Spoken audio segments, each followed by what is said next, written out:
Parshas Bamidbar is the third counting of Bnei Yisrael. Moshe is instructed to count each person to find the final number of the collective whole. When we think of whole, we don't really think of the parts. We think of one final end thing. But truth be told, all true oneness has many singular parts that actually make up that whole. Hashem uses the words Su'u es rosh, lift up their heads, meaning, although we are counting to see a collective whole, it's each person's unique essence that truly makes a whole unit. Blending in to fade out your unique qualities and soul powers actually creates destruction to the idea of true oneness. How often do we forget about our personal strengths, our individual powers, because we want to fit in? We want to fit into the big picture. The calamity and the catastrophe of this is the forgetting of your light, your greatness, and suppressing who you are for the sake of molding yourself back into the collective whole. But in reality, there is no whole to merge with if there is no individual. Let's look at the concept of shalom bayis, harmony between a husband and wife. What constitutes harmony and peace between these two totally different people? Is it being the same? Is it about being in constant agreement? Is it about having one person just blend into the next so there is no friction and just smooth sailing relationship? No, that is not shalom bayis.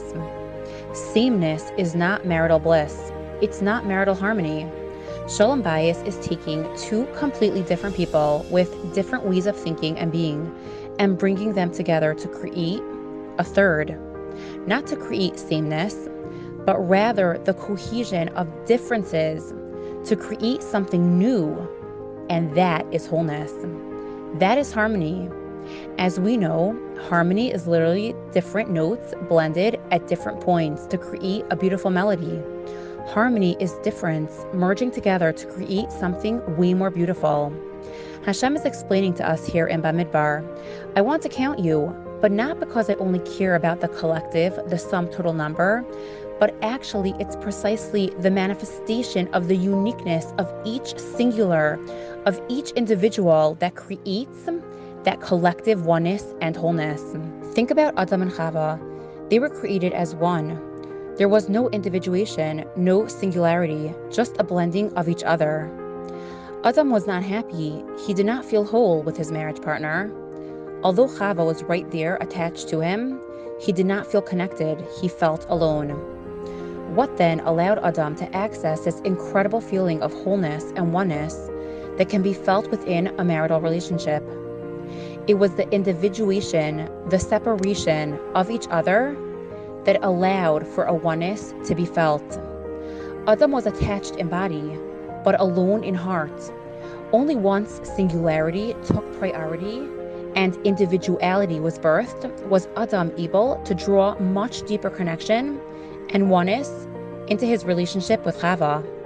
The pattern was sameness, which produces feelings of disconnect, then a separation allowing for independence of each other, and then a drawing together that brought them that closeness and bonding, which we call echad, oneness.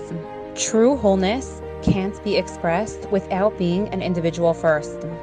Hashem is counting us individually because only through individuality can there truly be a whole.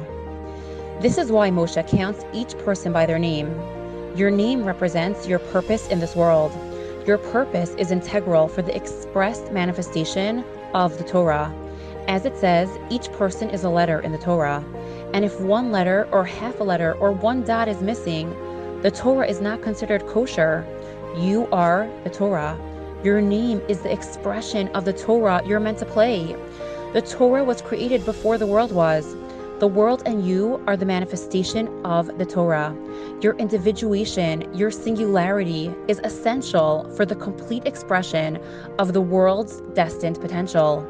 Your singularity has the power to bring the world to its whole state, or, God forbid, not.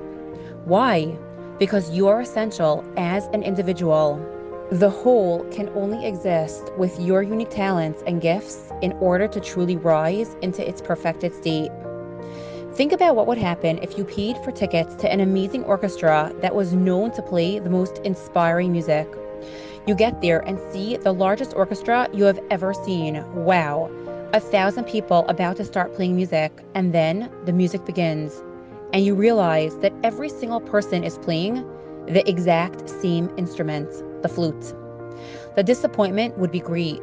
A good orchestra needs individuals playing individual instruments, coming together as a whole. That is beauty. That is oneness. It's the collective differences that, when blended together, creates a whole new thing. Hashem gives each of us talents, wisdom, and powers that we are meant to cultivate and express. Healing is often the first step in accessing our kochos that we have been handed. Suppressing your powers and trying to just blend in is comparable to the 1,000-member orchestra playing the flute. We are not here to fit in. We are here to rise into our unique missions and purpose. And when we do, we create a true collective unit called a whole new thing. You become a co-creator with Hashem, instead of letting yourself just be created by everything else around you. Your part of producing creation is vital. Remember, blending in to the point of suppression instead of expression only produces an orchestra of sameness, not oneness.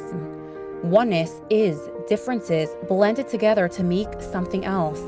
That something else can't be created if you don't differentiate yourself by expressing your talents and strengths. It's not about playing the same song as your neighbor.